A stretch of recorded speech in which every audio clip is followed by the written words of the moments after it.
Hi everyone, welcome to the Knowledge and thank you very much for joining the session. I am quickly going to share my screen. Let me share the screen and then maybe we can start.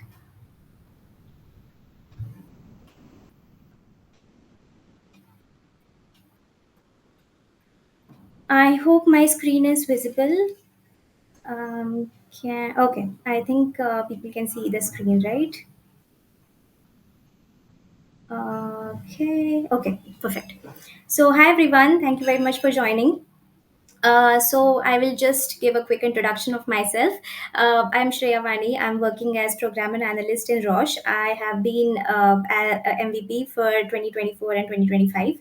I have almost 4.5 years of experience within working as a ServiceNow developer. And without further ado, let's start with the today's topic, which is turning data into trust, the role of data certification. So, the today's agenda is that we will be focusing on what is exactly data certification, why do we need it, different prerequisites and key terminologies, the different benefits and takeaways. And I really want to focus on the demo because I want to make sure that at the end of the session, you guys are learning something and taking back to you, and you will be able to create new data certification policies by yourself and work on it. And then at the end we'll have a short Q&A session, if the time permit. So let's start with it. So what is data certification? And I before starting what exactly is data certification, I would like to take you through a quick story. So consider that we all are working in huge organizations. We have thousands of users, we have different multiple departments, we have endless data flowing in every single day. So you have information about different employees, we have assets, we have vendors, we have business applications, and everything is stored in a huge format. But one day, out of nowhere, a critical report goes wrong. So a key decision is delayed, and someone realizes that an application owner has left the company 6 months ago, but yet they are still listed as active, which is a different thing.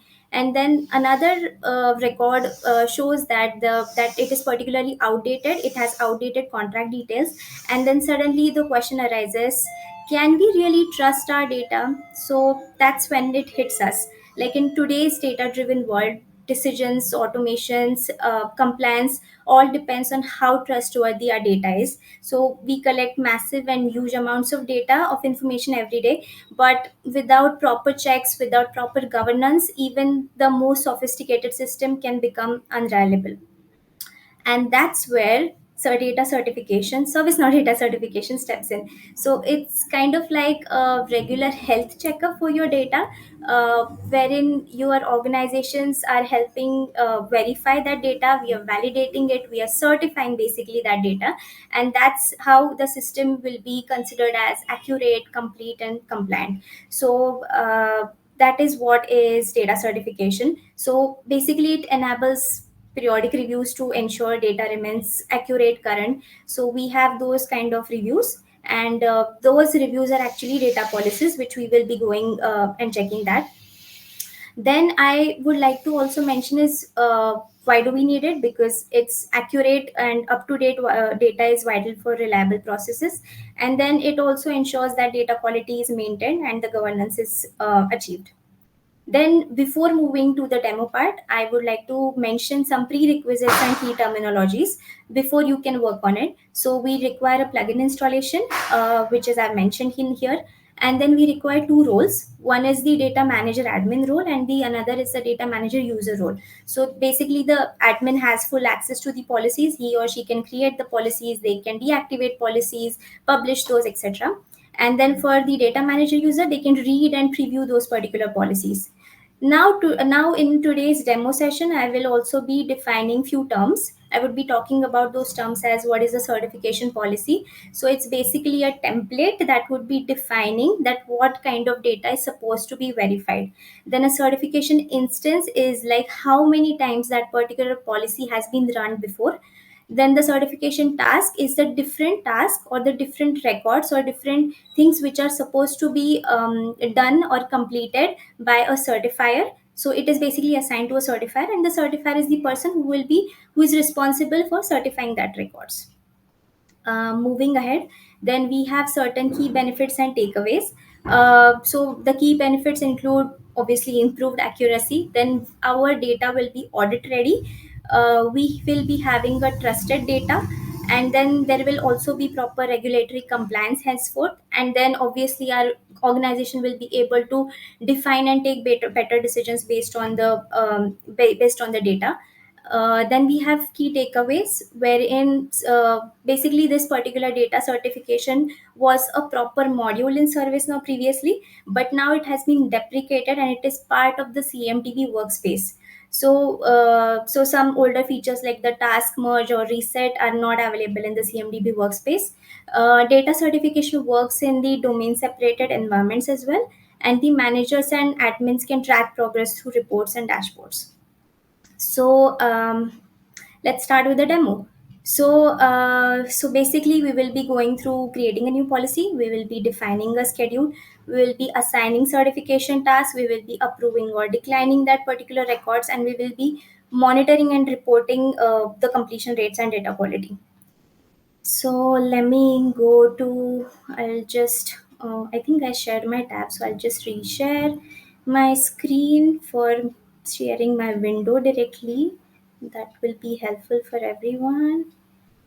Okay, so I think my screen is visible now. So basically, this is the CMDB workspace, and within the CMDB workspace, you for related to data certification, there you need to scroll down, and here is the data manager thing. So this is actually a quick link. So once you click on here, this is the exact place where we will be creating different policies. So when I go to the data manager overview, I can see that what are the open tasks, what are the different unassigned tasks, pending tasks, overdue tasks, workloads which are defined into groups or individuals, etc. Now here I can actually create a new policy. If I go to the policies section, I can see that which are the published policies. I can see which are the draft policies which haven't been published yet. I can see the deactivated policies which were created, and after that we deactivated it because the purpose was fulfilled. And then some of the policies which failed evaluation. I can also attach certain policies, certain subflows to the policies. Like basically, if I want to retire a configuration item, so I can directly attach this particular sub policy is subflows to the policy. Then I can also include certain records in here, which wherein like if I'm ever creating a policy, then the records which I will be listing here, those won't be getting included in those policies. So that's how I can actually include certain records here which won't ever be included in any of the policies for data certification. Moving on to the analytics tab, and this is where me as a data manager, I can preview how much time it takes to close a task, what is the difference of timing between the close complete versus incomplete task, and what is the policy execution time. And then moving forward, there is also a settings tab. So within the settings tab, I can add a retirement definition, like basically to define the retirement state in your organization for a specific class. Then I can also define like what is the threshold for subflow runtime, the number of days CIs are archived, number of days after which task is considered as stale. So I can just define those numbers in here. But today we will be focusing on creating a new policy. So I'm just going to go here, and like any record in service, now we need to give a name to the policy. So I'm going to give a name as certify the IT application owner and contract end date. So I want to make sure that these two fields are having the proper data. So based on the data which is available in these two fields, I'm going to certify those records. I'm just going to copy the same description here, and here I will be able to select the policy type.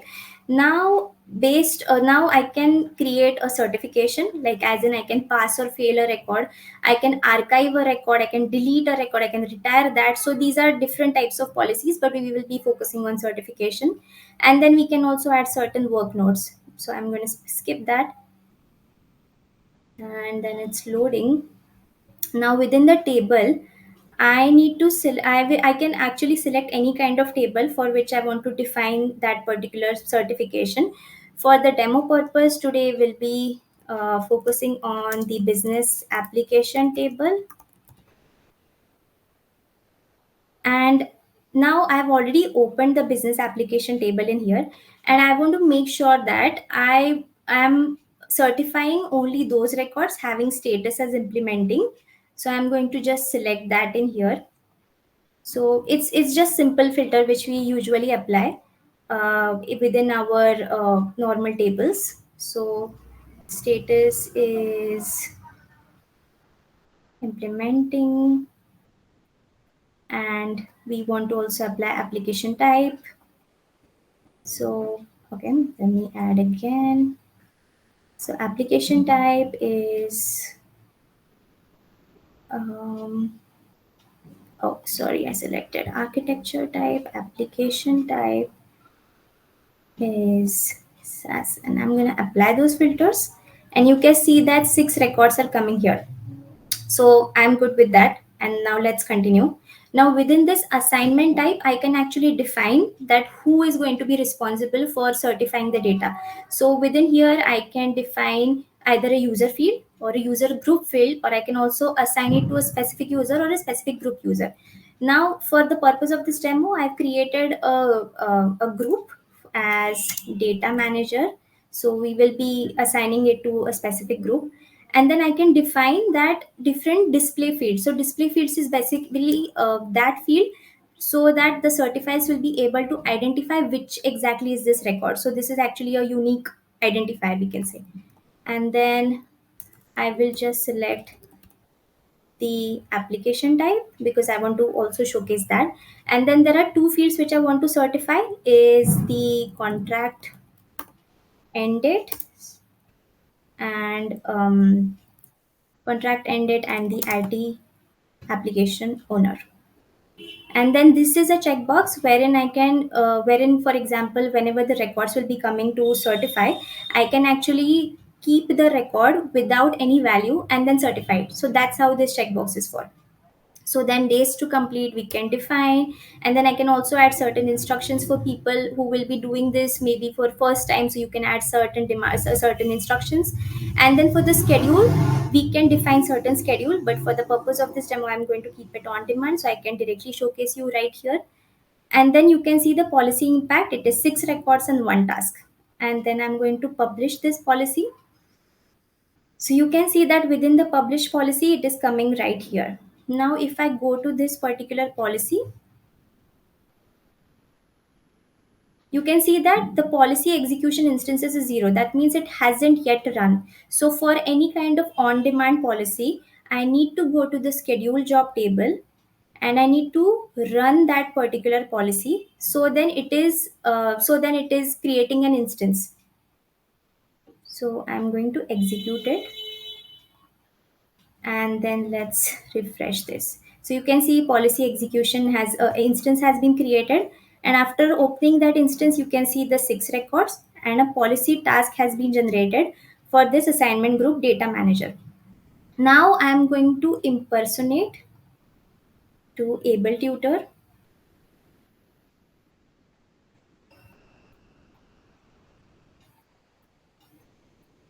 and then let me open this EMDB workspace, and let me just refresh this. So you can see that in the open task, a task has been generated for able tutor. Why is that? Because within the data manager group, able tutor is listed as a group member. So all of these people would be getting that particular notification, and they will also be able to see that a task has been generated within the CMDB workspace for these people. I can also go to my work, and within this my work I can see this particular task. So I will just refresh it, and you can see certification task as one, and I'm going to click on here, and then I will just review records to certify. So you can see these are the 6 records I need to certify. Now, the main important thing is here is that if I consider that I want to review this record, I will just review this. Now, if I want to make sure that I just want to review and certify only one field, wherein I feel that the contract end date is right, correct, I will certify this.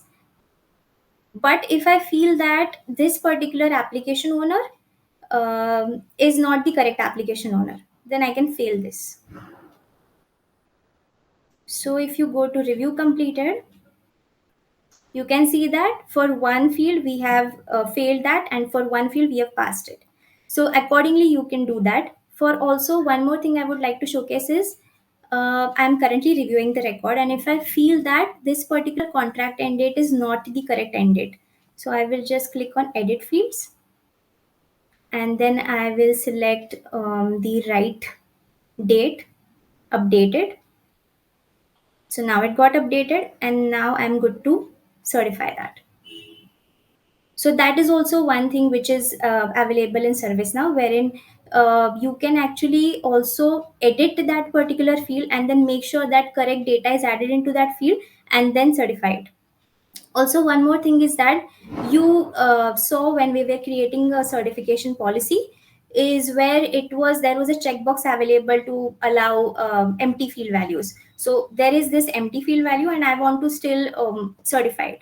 So I can still certify that, and that is it. So this is how you can actually certify and fail certain records based on whatever the data is in those records. So accordingly you can see. So I will just select all those rows, and I'll certify this. So you can do it at once also, based on the number and the amount of data you are having to certify.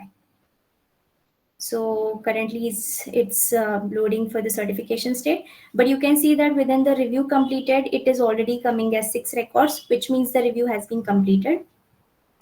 But if it's gonna take time, yeah, okay. So you can see all of these have been, now the review has been completed, they have been certified, and now then I can submit this particular record. So the task has been submitted successfully, and now no certification task is pending on my end to complete. So that's how you can create a data certification. That's how you can assign it to certain certifiers and make sure that your data is trustworthy and it is quality approved and following the data governance. So, coming back to our presentation, thank you very much. And it's now time for your questions. So, I'll just stop sharing. A lot is happening in the chat. But still, I know that it's hard. We have a hard stop, and there is already a lot of sessions planned ahead. If you have any kind of questions on this, please feel free to reach out to me on LinkedIn, and I'll make sure that I'm answering to each and every question regarding this. And I'm really thank you very much for joining this session, and I hope that you learned something today. Oh, I can see a question from Kristen. Is there anything that happens after a field is failed or follow on task? No, nothing happens. It's just a state wherein you are defining that it is a certified or a failed. But you can, like I said, like you can always make sure that you are changing that particular field value and then adding the correct field value and then certify it again. So it's not always like you need to fail particular records. You can always change that and make it certified. I can also see one more question. Is there a way to schedule certification to run quarterly? It isn't an option in the drop down, and once the schedule is created, it isn't editable. I have to check on that actually if there is quarterly available. But you can actually define that in the when we are defining that how you want to schedule and make that particular policy run. So you can actually define the dates, or you can also define monthly or like weekly, bi-weekly. You have those options there. So maybe Brent, if you want, you can connect with me later and we can search on that. Could you do this to certify group memberships? Group memberships, I am not sure on this, Thomas, because this is actually particularly created for the CMDB data for business application table, where you have huge amounts of data and you need to make sure. Actually tested this on the incident table, and for incident table it's working fine, but I'm not sure about the group memberships. But although data certification is available not only for CMDB tables, for non CMDB tables as well. So I mean, we can check. I can always check, and maybe I can get back to you on this. For group manager, yes, for group manager we can do it definitely. When sure, we can do that for that specific field. We can do that, yes. But I need to check for the group memberships. I'm not sure on that. I think we are done with all the questions in the Q&A section. But feel free to connect with me and ping me. We can always deep dive into it and see to it. Oh, also one thing is that I saw that somebody is saying that once a schedule is created, it isn't editable. Well, that is because if you want to edit existing policy, you need to first deactivate it, and only after that you will be able to edit it. Before that, you cannot do it. So please make sure that first you are deactivating a certain policy, and then you are making changes into it, and then you are again publishing it. Is this related to security certifications as well as for the CI data in CMDB? Um, I'm not sure on this, Sandil. Because for sure, I mean, you can definitely do certifications for any kind of data and for any kind of table there is available, because this is not specifically for certain tables, or for only CMDB tables. So I mean, yeah, you can definitely do certifications for all the tables. Could you show me how this data certification process is used in other than CMDB data, like incident? Yeah, sure, Sandil. You can ping me on LinkedIn, and maybe we can have a quick connect, because I rechecked it and I created a certification for the incident table, and it's working fine. So definitely, yeah, you can do certifications for non CMDB tables for sure. I mean, you can try out problem table, change table. You can definitely try out all the tables, and it works like that. The schedule job will be created for each record, and then we need to execute it manually. No, for the purpose of this demo, we did it for on demand, which is why I need to go to the schedule job table and then run it and execute it manually. But when you are having different schedules, right? So you need to it will be running automatically. So based on the schedule which you have defined, like if you have defined that it should be starting at 12 a.m. every Monday, it will be starting by then. So you don't need to like actually go and run it. But if you select the option as on demand, then for sure you need to go and execute it manually. Oh, I think I got one more question. This data certification process kind of data review process for approver or manager roles. I mean, you can consider it. So there are actually two roles. One is the data manager admin role, and then there is data user role. So as a data manager, you can definitely control all those policies, create those policies. um, but for approver, I mean, these two roles for data certification, they need to be specifically given to the approvers or managers. So that's what I'm showcased in my presentation, that you need to make sure that to have access to that particular data certification module within the workspace, you need to make sure that you're having those two roles. And also for that data certification, data manager thing appearing in the workspace, if that is not coming, that means the particular plugin is not installed. So that was the plugin which I had mentioned in my presentation. It's com.snc.certification. So that should be installed, and then only the data manager link in the CMDB workspace will be coming up. Yes, so I just saw a chat from Stephen. That's right. Previous iterations of data certification was very heavy. So basically, that data certification was a module, separate module, and that was actually quite difficult. And I mean, it was also having a lot of different things which have been improved in the current CMDB workspace. So yeah, I mean, this process which is currently applicable in the CMDB workspace is very simple compared to the last module which we were having. So I think it's good that we are having now in the CMDB workspace. So I'm not sure if Sendil is still here, but I just rechecked with the quarterly thing. So in the schedule you have it as periodically, and in the periodically you can define the date and time at which it should be starting, and it will be running after the number of days. So you can always define 90 days, and then based on that it will be running quarterly. So that can be managed through this periodically setting. But thank you everyone. For all the questions and for being through this demo.